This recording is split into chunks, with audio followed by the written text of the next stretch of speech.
Good afternoon, everyone. I welcome you all to our roundtable event on the topic cyber resilience. I am your host, Murat Güvenç. I am Managing Director of Accuras, and we are hosting the event in collaboration with Ingram Micro.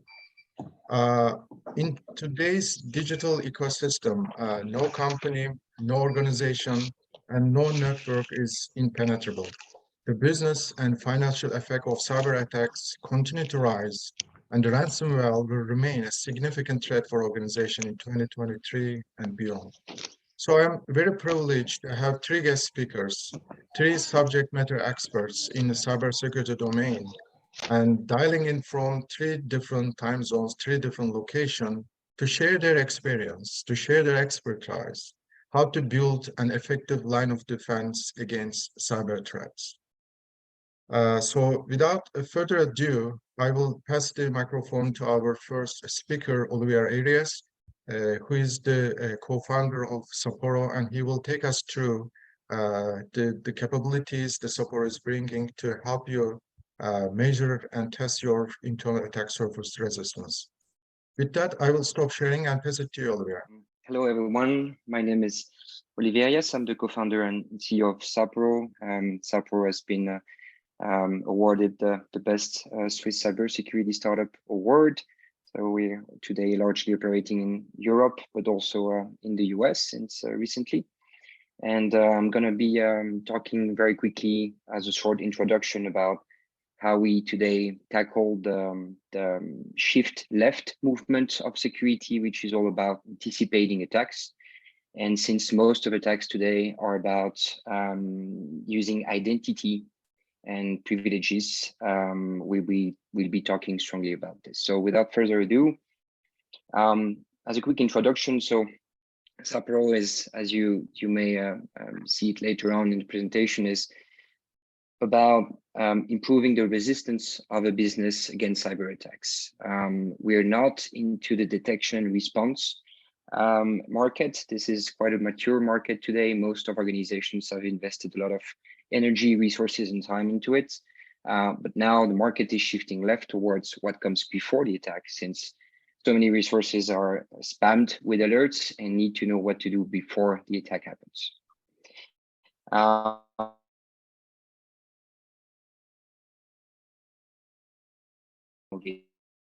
And if we talk about Saporo and what we do mainly about the internal attack surface management, I will be talking about some key systems here, and some of the key systems that are being compromised today are about Active Directory, Azure, and so on. And when we talk about these, we see that Microsoft will recommend with these systems the principle of least privileges, the principle of tiered administration. But as some of you know, if you work in infrastructure and security, those principles are very hard to maintain as an organization evolves over time. And so that being said, here comes the new category that you may have heard already before about attack path management, because all these identity misconfigurations, all these new accesses and privileges that can be used by attackers create attack paths. And so as you know, the more an organization grows, the more attack paths grows, and their number become impossible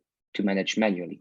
When an attacker needs only one path to succeed, a defender needs to know about all of them. And that's the problem really.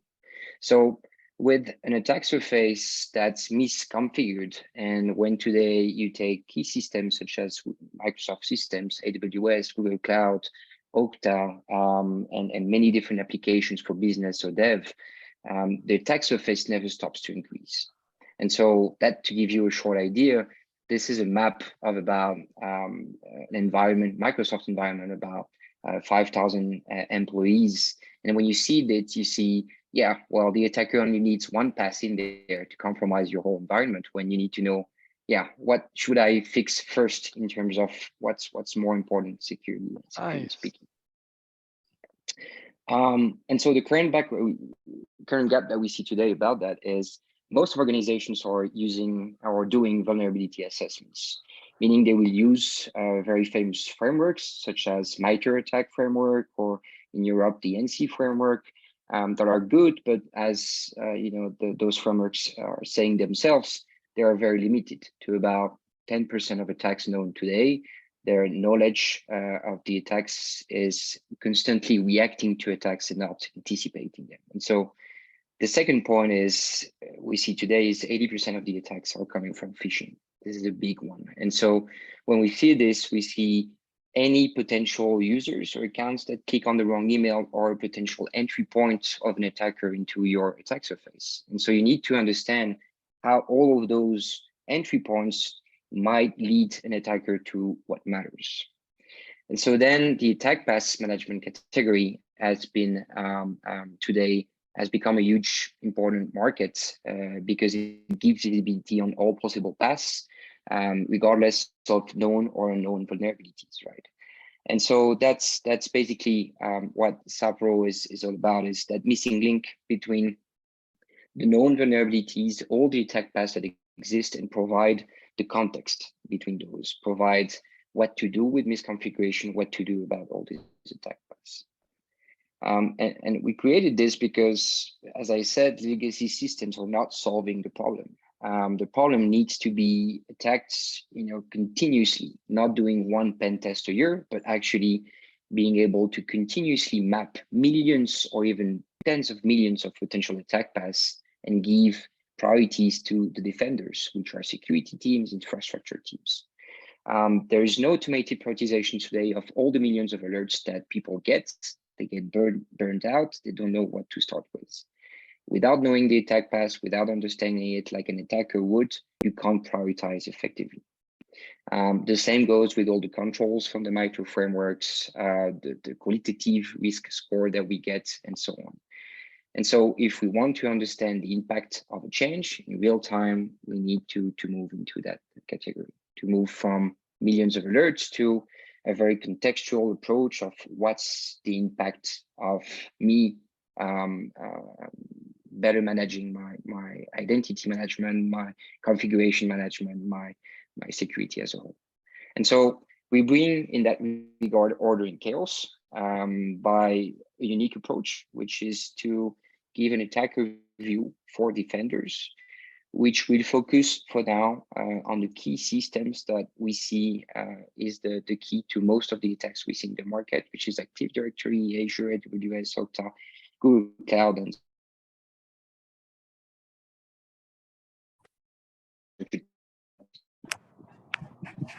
focus on actionable results, which is about identity and permissions, providing contextualized prioritization, enabling people to test configuration changes before they make it into their production environment, and integrate with many different solutions such as the SIEM or EDR, NDR solutions in the market. And so to give you an idea, this is a solution through the methodology we use, which enables some of our customers to resolve about 10 million of attack paths in about 1 hour sometimes. And so by using it on a daily or even a weekly matter, enabling their real contextual risk to go down very quickly. And so I'll finish by saying this. I think the most innovative thing about Saporo is its time to value.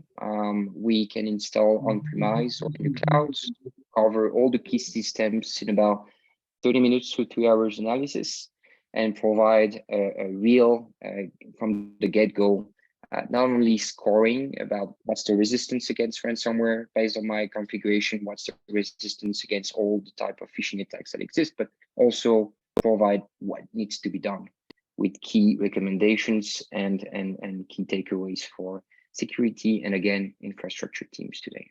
And so, as one of our customers said, it's, I think, becoming an indispensable solution to really get one step ahead of attackers and controlling the increasingly complex infrastructure that's evolving today in the market. So thank you for your attention, and of course I will be up at the end for any questions that may arise from this. So I give the hand now to Mehmet. Thank you all for joining us today. My name is Mehmet Çakır. I'm the co-founder and CEO of IBM Teknoloji. And we are mainly working as an independent testing and evaluation facility for products, systems, and employees. Actually, this is my almost 24th year in cybersecurity domain, and the first 20 years, mainly I personally and as Beam Teknoloji focus on securing products and systems. We work with many critical infrastructures, including $1 million budgeted hardware, software, or firmware solutions. And we basically try to create secure architectures for high assurance infrastructures. But during this time, we realize, and almost all the reports and listings show the same, actually. One major issue is the vulnerabilities in the people, the users itself, instead of many vulnerabilities in the products and systems. So even you spend high budgets to secure your architecture and to close all potential gaps or interfaces, in order to do your business, you need to let your employees, let your workers to communicate. And this is where the threat agents find the interface to exploit the vulnerabilities in humans. So in order to control the risks here, we start to focus on security awareness of business email users, as well as the products and systems itself. And this is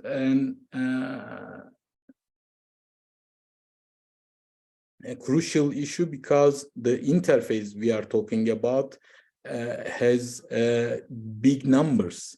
For emails, as you can see, in an average day, there are more than 300 billion emails are sent in order to communicate within each other.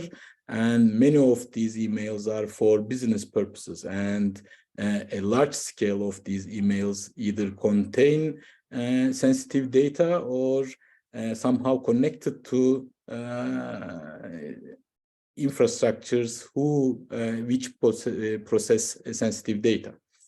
And an average office worker receive average of 120 emails per day and send 40 emails per day for business purposes. And this huge area to exploit gives attackers a great advantage and to use techniques in order to exploit vulnerabilities of lack of awareness in the of the users. And that is where at least one of 100 emails that an office worker receives contains a phishing attack content. And if you are an office worker, you may have even received a phishing email today. So this creates a huge problem and huge opportunity for an attacker to somehow access the breach all the security measures in secure infrastructures. So even if you spend a lot, an error or a mistake made by your employee can give a window for the attacker to conduct a successful attack. In order to recover that, there are many security products also, but at the end of the day, you need to increase the awareness of your employees. You cannot rely on only the security products, but your employees should be aware of the problem and should somehow identify these phishing emails from legitimate emails. And this awareness program should be a life learning process. You cannot make sure that all of your employees are fully aware of any potential phishing email, because the attackers also update themselves, and the nature of the phishing emails and social engineering attacks evolves all the time, and they adjust the trends. For instance, during the COVID times, they create many successful scenarios where people easily click those suspicious emails. And this process have three major steps, milestones. Not only giving training is enough, you need to identify and detect the threats, the risks, establish a proactive defense for it, and create mechanisms to prevent that those attacks cannot happen again. And all these processes should create a cybersecurity awareness culture in your corporate infrastructure. And this culture have different separate phases. The first one, of course, the training of your employees. They should be aware of the basics of information security practices. And there are many standards and contents for these training parts. But as well as these trainings, they should be ready for attacks. And this is where you need to conduct simulations for these scenarios and make your employees or workers to be prepared for potential attacks. So continuous simulations, periodic simulations, when it combined with trainings, help your employees to be aware of any real threat. And as well as training and simulations, there should also be a mechanism where your employees can report your suspicious emails, and your security operation teams or your automated security products can detect and remove these emails from the system in order to protect less aware employees in the infrastructure. And this, of course, reporting suspicious emails, of course, comes with instant response. You need to execute proactive measures for these type of attacks in the system. And with Oltala, this product, a security awareness training product of IBM Teknoloji, we combine all these items, the training, the simulation, reporting, and instant response in a package where you can use easily and increase the culture, increase the awareness in your infrastructure. So you can identify the employees with low awareness with Oltala and can raise their awareness level with the built-in trainings, with games or with dynamic content. And with the help of continuous simulations inside, you can make them to be prepared for a real life scenario or an attack. And when a suspicious email came, with the support of Oltala, your employees can easily report these suspicious emails, and with automated or manual procedure, this attack can be prevented, and your systems can be ready or secure for the next challenge. This is all from my part for now, and I will be happy to answer any of the questions later. And now I will pass the mic to IBM. Thank you very much. Again, thanks to Olivier and to Mehmet for their presentations here. My name is Costa Makropoulos. I work with IBM out of Toronto, Canada here. And I'm going to talk to you a bit about some cyber resiliency best practices with IBM. So when we look at a cyber attack, we tend to look at it as what we call the boom effect. You know, the actual, you know, when the attack happens. So what we kind of want to do is take a step back and say, okay, there is the event, the boom itself, the pre-event, which is all of the things we were just talking about. How do I prevent? How do I detect? How do I identify what I have? I want to take a bit of a moment now to kind of shift gears and talk a little bit about, from an IBM perspective, how do we respond and recover once a cyber attack actually happens? So some of the interesting statistics you're seeing on your screen today, and you know, I only have the 2021 headlines here. I could easily have come up with the 2022 because it's not hard to find headlines in the news about someone being attacked by some type of cyber event.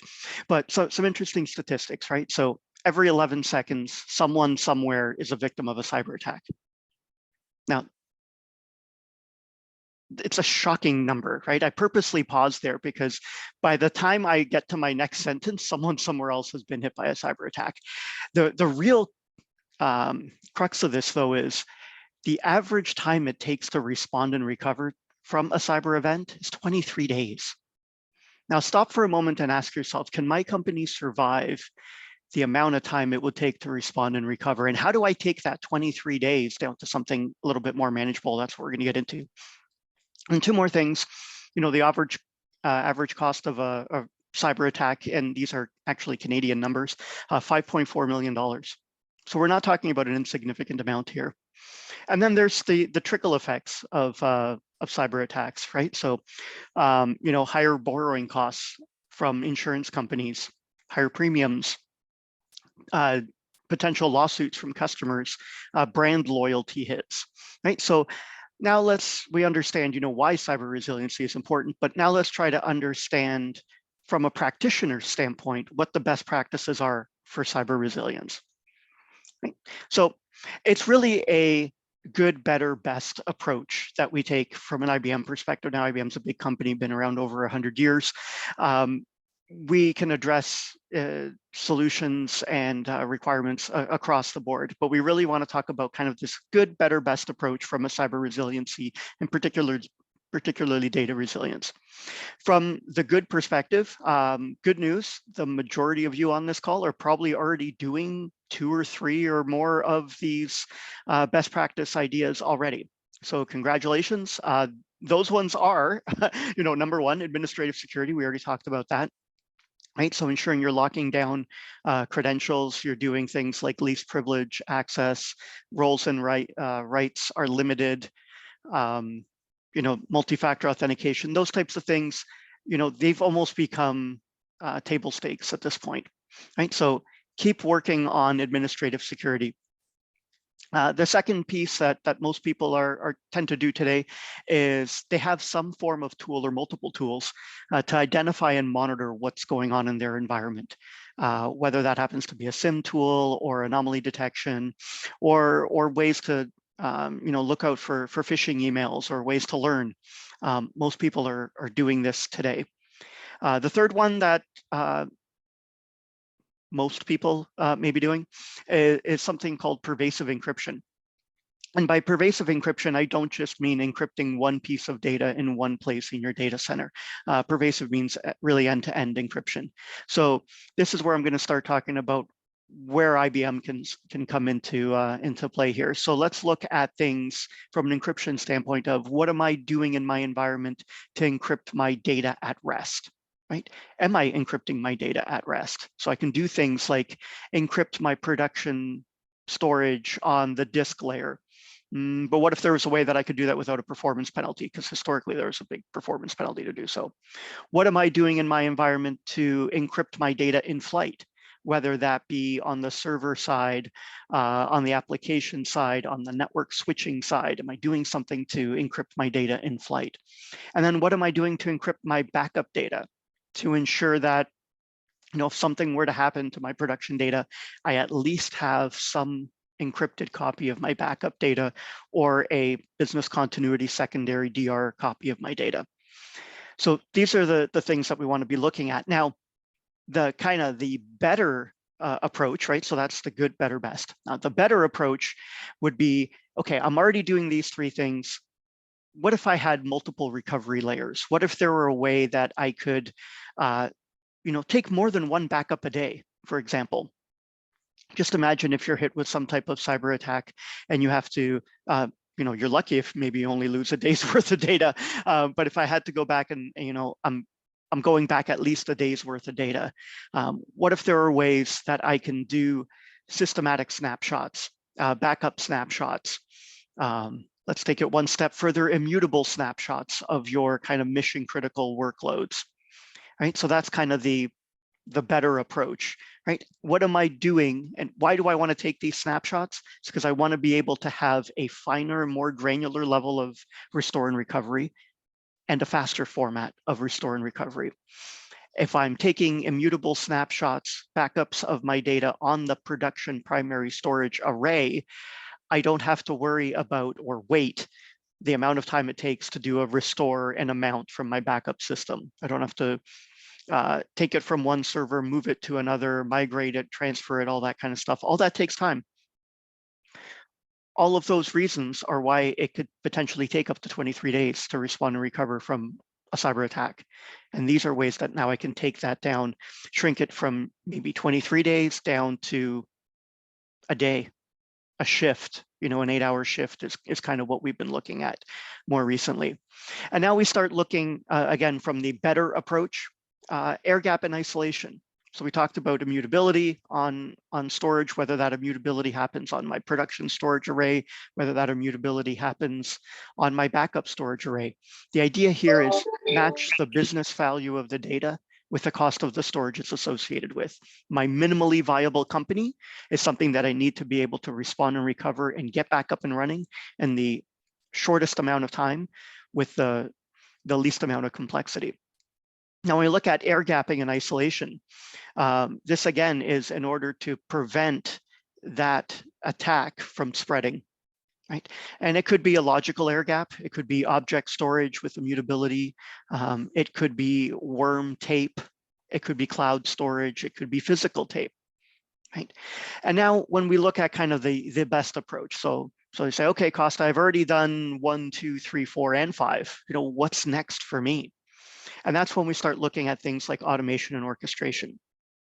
I do a lot of cyber resiliency assessments for customers. And one of the questions that comes up a lot is, how often do you do a DR test? And then inevitably someone says, oh yeah, we do one once a year, or we do one 4 times a year. I say, okay, what's the scope of that DR test? They said, well, it's disaster recovery. Well, how do you define a disaster? Because historically, when we architected solutions. We architected backup solutions, for example, to be able to back up data in an 8-hour window. We didn't actually take the time to think, well, a cyber attack is not a targeted attack at one virtual machine, one user, one application. It's widespread. So really, we need to take a step back and say, should I have been architecting for a backup window or for a recovery window? Right? And this is where you start getting into the automation and orchestration. If you're doing a failover test once a year, and you're successful, what was in scope? What if I could now take that and do it instead of once a year, do it once a month? The more you do things, the more you practice, the better you are, the more you can find any potential vulnerabilities, react and respond, and be able to address those things quicker. Right? So that's one of the things. Now, you can't bring 23 days down to 8 hours without some form of automation and orchestration. And from an IBM perspective, we have concepts called a cyber vault, where you actually create what's called a clean room to be able to mount, test, forensically analyze your data to ensure that it is clean, it is recoverable, it is ready to go. And that's how we can shrink that 23 days down to kind of 8 hours. So those are really the 6 things. The takeaway from today is really to take a look at your environment internally and say, okay, which ones of these 6 things am I doing? Where do I think I may have gaps? And hey, call up IBM and say, how can you help me address some of those gaps? And really it comes down to, again, this architectural approach to data resilience. It's not about designing for backups, it's about designing for recovery. It's about automating where practical, because the human element will come into effect. We look at, trying to respond and recover. If it takes me 23 hours and I have a staff of 4 people or even 40 people, they're going to burn out, right? So is there a way that I can automate where practical to remove as much of the human error as possible? And if I practice, if I can do these recoveries and create these clean room environments where I can go in and have separate environments, one for my mission critical kind of minimally viable company, primary workloads, and then I have a second aspect of secondary workloads. I don't necessarily have to recover and respond to everything at the same time. But in order to do so, I need to understand what data I have, match that business value of the data with the cost of the solution I'm associating it with. And to do that, we need to do things like data classification. So please, if there's any takeaway from this from an IBM perspective, we have the products, the solutions to be able to address both the pre-boom and the respond and recover. Please feel free to reach out. We have assessments that we can offer you guys as a kind of a thank you for attending today's session. I will pass it back now to the Accuras guys. So Murat. I would like to thank, first of all, our speakers for their valuable time, and as well to our participants. I hope you find it useful, and I will follow up with you with the recording and as well the presentation deck. And if you have any questions and if you want to double click and get a little bit more details, I will be happy to assist you. So with that, I will wrap up the session, and I will wish you a productive rest of the day and a safe afternoon. Thank you all.